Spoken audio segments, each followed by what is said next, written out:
Agnes was 76 years old, and her life was measured by the reliable rhythms of the sun, the watering schedule of her prize-winning orchids, and the 6 o'clock news. Her house, a rambling Victorian, painted a cheerful peeling blue, stood alone at the edge of the woods, a comfortable fortress of solitude. It was this solitude that had attracted Daniel. Daniel wasn't a professional criminal.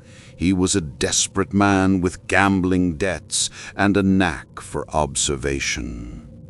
He'd spent 2 weeks watching Agnes. He knew she lived alone. He knew the house was isolated. He knew she kept cash tucked away from the banks she mistrusted. He had seen the way her shoulders curved, small and frail, and calculated exactly how little resistance she would offer. Tonight was the night. The rain was coming down hard, muffling any sound. He stood behind the thick rhododendron bushes bordering her back fence, a crowbar heavy in his gloved hand.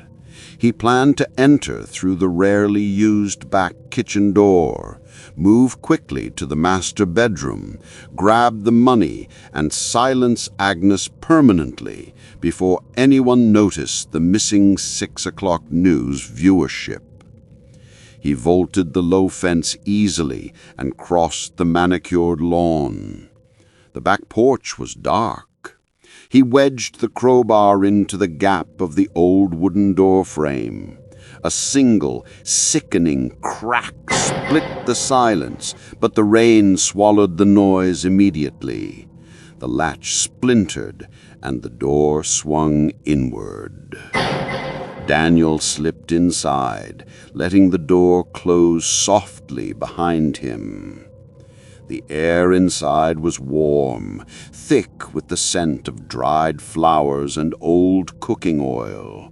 He flicked on his small covered flashlight. He was in a small pantry. He moved into the main kitchen, a huge, brightly lit space that smelled faintly of nutmeg. Wait, brightly lit? He paused.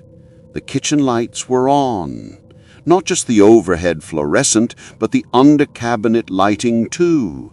A half-eaten bowl of soup sat on the counter next to a stack of well-used recipe books. She was awake. Panic flared, but Daniel forced it down. It didn't matter. He just had to be faster, quieter. If she was in the living room watching the news, he could sneak past the stairs. He moved silently toward the hallway, his eyes adjusted to the low light. That's when he saw the first thing that didn't fit. Hanging right next to the kitchen door, where he'd just broken in, was a beautifully framed, full-color photograph. It was a close-up of a man's face, a man with harsh, cold eyes and a prominent scar above his left brow. It was Daniel, taken perhaps yesterday or the day before, while he was watching the house from the trees. The blood drained from his face. She knew I was here.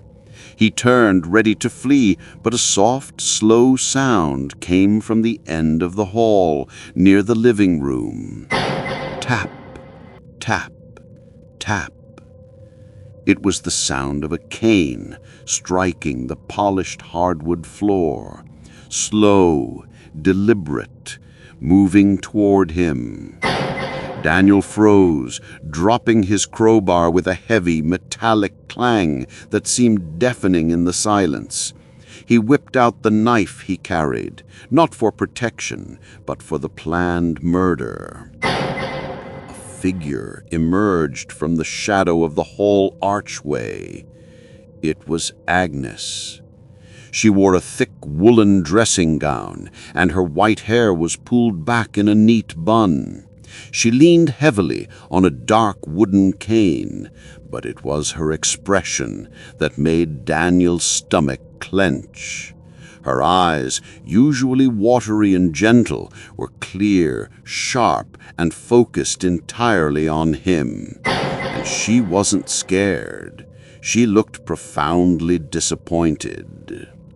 "Took you long enough, dear," Agnes said, her voice surprisingly strong, devoid of tremor. "I prepared the parlor for our little chat hours ago." Daniel took a frantic step backward. "Stay back, old woman. I don't want to hurt you." Agnes gave a dry, rattling chuckle. "Oh, I know what you want, Daniel. Money and quiet. No one seeing what you do." She pointed the tip of her cane at the floor right in front of him. "I've been waiting for a man like you, child. A greedy, messy one." He lunged forward, his knife raised, intending to end the confrontation instantly. But before he could cover the distance, Agnes struck with the cane, not at his head or arm, but at a specific floorboard near the archway. The tap was heavy, and it triggered something. The hardwood floor in the hall, polished and beautiful, suddenly opened.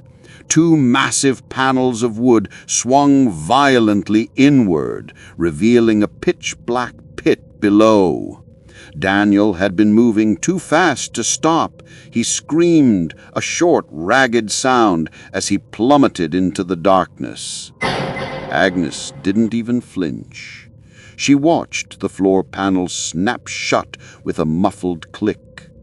She slowly walked over to where the crowbar lay and nudged it into the crack of the newly sealed floor. "You should know, Daniel," she said to the silent floor, her voice returning to its gentle cadence.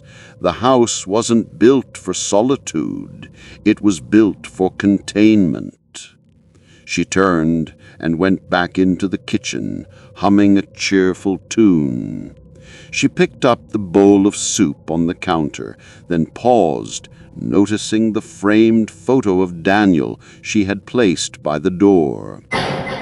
She gently removed the photo and placed it on a large corkboard on the pantry wall.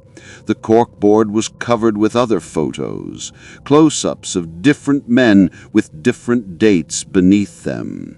One of the dates read, "Killed by falling into the well, 1883.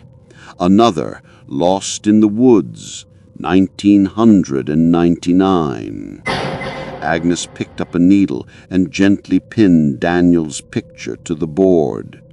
"The money is safe, dear," she muttered to the photo, "but your silence is a bit of a prerequisite around here."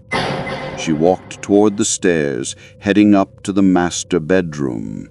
Under the bed, she pulled out a dusty, leather-bound ledger. Opening it, she took a delicate fountain pen and wrote the new entry for the day. March 6th, 2009. Daniel, the well. Too noisy. The orchids will appreciate the fertilizer. She sighed contentedly, closing the book. It was nice to have company, even if it was fleeting. She just wished men weren't quite so interested in robbing her. It made finding good help with the garden so very difficult.